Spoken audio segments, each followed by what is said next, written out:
The user can connect wirelessly to a range of everyday devices. Car phone, TV. Home security. Naturally. Any other little tricks? Open Sound Navigator. Spatial Sound LX. A new high-speed Velox platform. So there's nothing else like it, huh? Shame, really. It was meant for you. You can have the car. Not another blasted car. I heard that. You can stop your hearing from disappearing at Audio Clinic. Please call 1-800-425-125 now and get a free hearing check. I hope to come back next week. We need you back. I want you to help me launch a coup d'etat against this Jones and Co caper because he's never here. I can't get my name in the credits. Leave me out of that. He's far too powerful for me. 8 p.m. on the Tuesday, Ray Hadley and myself, join us. Sky News Live, Australia's news channel.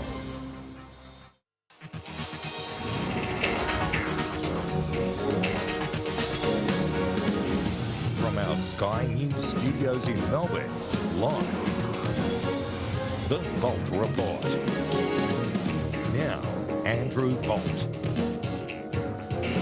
Welcome to the show. Coming up, Peter Credlin, she's back. But first, have Australians finally had enough? Are they saying what Australian actor Peter Finch famously did in Network, that brilliant film? You've got to say, I'm a human being. God damn it. My life has value. So, I want you to get up now. I want all of you to get up out of your chairs. I want you to get up right now and go to the window, open it, and stick your head out and yell, I'm as mad as hell, and I'm not going to take this anymore. Well, that was satire. Unfortunately, what we face now is a sick joke. We, Australians, have for too long put up with politicians and activists and judges and journalists who say, you can't be free to speak. You're too stupid, too vicious. Except it's a con, of course. What's really going on are people of the left using government power to stop you from even discussing what they've got so badly wrong. For instance, in Queensland, right now, 3 students are being taken to court for alleged racial discrimination because they actually complained against racial discrimination, the new racial discrimination of the left. They were kicked off computers reserved for Aborigines, and they complained on social media. One student said he was kicked out of the computer labs and that the university was stopping segregation with segregation. Fair point. Another posted sarcastically, I wonder where the white supremacist lab is. Now, for saying what they thought of this new racism, 7 students were taken to the Human Rights Commission by an Aboriginal academic in a case that has now dragged on for 3 years. Now, some of these students handed over money so they could just walk away. 3 refused, and they're being sued under the Racial Discrimination Act that says that if you merely made someone feel hurt or offended, you could have broken the law. I should declare an interest. 2 of my own articles have been banned by a court using this same wicked law. And now, this month, we have the Human Rights Commission also actually asking people to complain about this cartoon by the Australians' Bill Leak so that it can punish him too. This is obscene. We now have government bodies wanting to use this law to censor cartoonists who dare point out that Aboriginal children are 10 times more likely to need removing from dangerous parents. Faced with this obscenity, we have a Liberal government that does nothing, that won't lift a finger to save the Queensland students, that actually has ministers, 2 of them, who attacked Bill Leake's right to speak and to speak truly.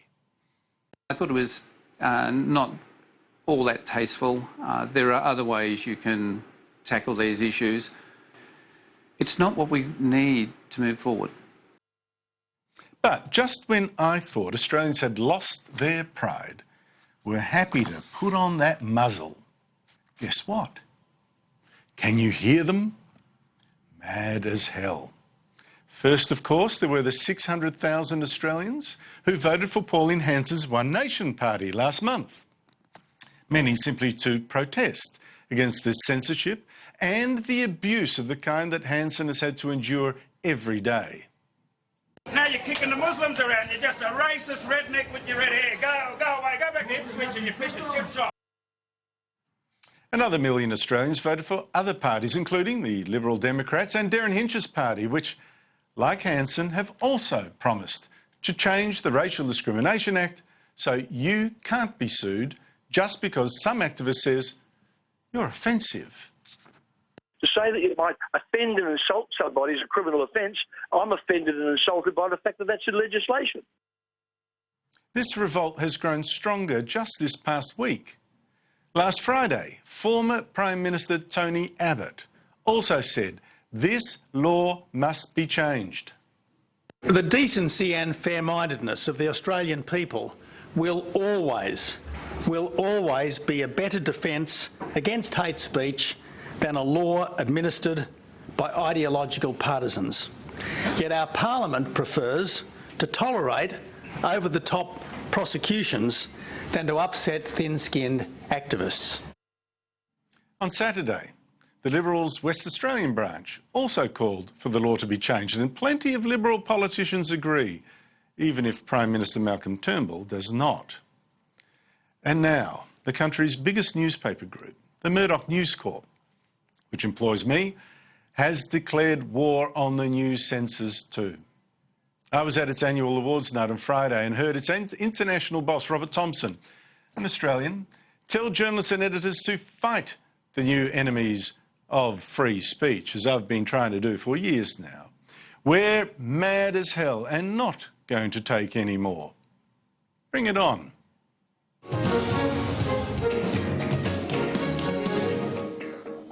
One senator fighting these news censors is Liberal Democrat David Leyonhjelm, who joins me now from Sydney. Good to see you, David. Hey, listen, these attacks on our free speech, how serious do you think they are? Oh, they're insidious. I'm a great admirer of Bill Leake, and to see the Human Rights Commissioner actually encouraging complaints under the Racial Discrimination Act against Bill Leake is just dreadful. It's absolutely appalling. And of course, you know, even if the complaints don't turn into anything material, and the Racial Discrimination Act, well, that aspect of it isn't a criminal matter. It's essentially an administrative civil matter. It's still serious enough, as the case in Queensland indicates. Yeah, but that's the whole point, isn't it, David? Because you don't even need a finding of guilt against you. The process is the punishment. Yeah. I mean, these students, even if they're found not guilty at the end, who would go through those 3 years of worry and legal bills? Yes, well, the problem is, of course, that the complainant, who is an academic at the QUT, has gone beyond the Human Rights Commission, so into the court arena, if you like, and that it gets very complicated and very expensive once you do that. So yes, if you're willing to inflict the pain and suffering of the legal process on other people, you can use 18C as a very blunt instrument and inflict a lot of pain. Yep, you don't have to lose. I mean, you can win and still be right out of pocket and your reputation destroyed. The Racial Discrimination Act, why does it need to be changed, David? Well, primarily because it's about feelings. You know, in the old days we used to say, sticks and stones will break my bones, but names will never hurt me. We've gone way beyond that. Sticks and stones will still break your bones, of course, and that's where the law ought to start and finish. But now, if you get called a rude name, something you don't like hearing, something that insults or offends or humiliates or intimidates you, you can go running off to the government and say, please, government, save me from this nasty, nasty person who's been saying all these naughty things about me that are hurtful to me. Now, my argument is that whether you choose to take offence over it or not, whether you feel offended over it or not, and I regard adults, at least, as capable of controlling their own feelings and they're not inflicted on them by somebody else. That's no business of the law. The law should stay the hell out of it. David, I've heard nobody who defends these laws actually manage to defend this particular case, the Queensland case. But they do say in the broad, the fear is that if you change the Act, it will unleash racists. Is it fair enough? No, it's not at all. I mean, it's about feelings. Even if those students said something that was racist, and they didn't, quite transparently, they didn't, but even if they said something that's racist, what is achieved by pursuing them through the courts? The point about it is that what bothers us, what should bother us, is racist deeds. So discrimination in the case of, say, employment, not employing somebody because of their race, or and then not over their words. Now, if their feelings are hurt, why does the law need to get involved?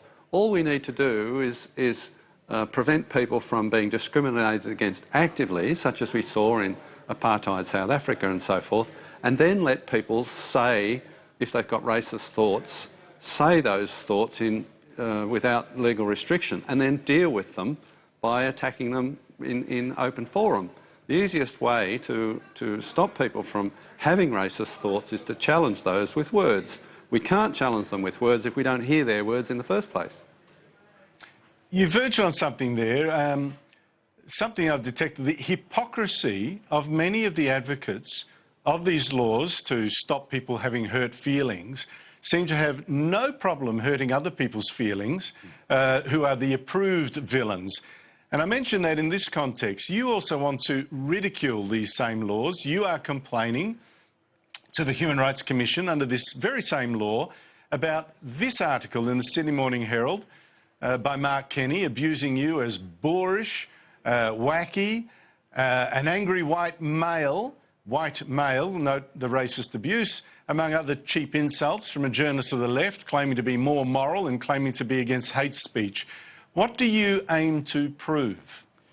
Well, what I'm attempting to establish, I've lodged a complaint against that on the grounds of 18C, in that by referring to me as white, that comment was unlawful, in that it was obviously an insult, intended to insult.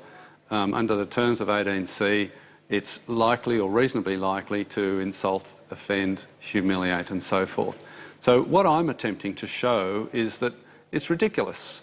I mean, I wasn't offended. You can't offend me unless I respect the person who's saying, you know, levelling insults at me. But even if I was offended, so what? What difference does it make if I'm offended? I get over it. You don't need to go running to the law. So I'm using this case. I've lodged a complaint. I think it's a black and white case in terms of breach of the 18C. He went way over the top. It wasn't just fair comment or anything like that. So what I'm attempting to do is show that the law is utterly ridiculous and it should not have any role in this situation. I would defend Mark Kenny's right to say rude things about me, call me white male, angry white male if he likes. Whether or not I get offended is irrelevant. He has a right to say that, I think, and it shouldn't have anything to do with the law. Yeah, I mean, he might purchase a mirror too. I think the author of that is himself an angry white male, but never mind. David, just before you go, it's interesting, you know, we're stuck on issues like this, which I think are important, in part because the government doesn't seem to be raising issues of substance, not many of them, although there's one we'll be talking about later in the show. Can I just ask you, is the government actually paddling like a duck underwater furiously, going to people like you, Senate crossbenchers, to say, listen, we actually do have an agenda, here it is, can we have your vote on this, that or the other? Or do you detect a lack of activity by this government? Well, speaking purely for myself, I haven't heard much from the government at all since it was elected. Now, that may or may not reflect what else they're doing. They do know me, and they know my Liberal Democratic principles. I've always said I'll vote for reduction, always vote for reduction in taxes, and I'll vote against a reduction in liberty. So they know, you know, pretty much what my views are. And I could also say, I suppose, that I'm no longer or I'm not part of the main game. I never really was part of the main game. But in the old Senate, in the previous Parliament, they initially used to go to Palmer and they'd get 3, or initially 4 votes and then 3. And then when they fell apart, then they would come to me and Bob Day, and at least they'd had 2 in the bag, and then they'd try and round up the other 6. I suspect what's happening now is that they are going to Pauline Hanson and Nick Xenophon, so they can get 4 and 3 respectively. And if they get them, they need 11, then they go looking for the rest of them. So that may explain why I'm not hearing from them. The other explanation is that nothing's going on, and apart from ABCC and registered orgs, they don't have an agenda. I don't know the answer, Andrew. I think you suspect, David, which of those 2 options I might choose. But listen, thank you so much for your time. You're welcome.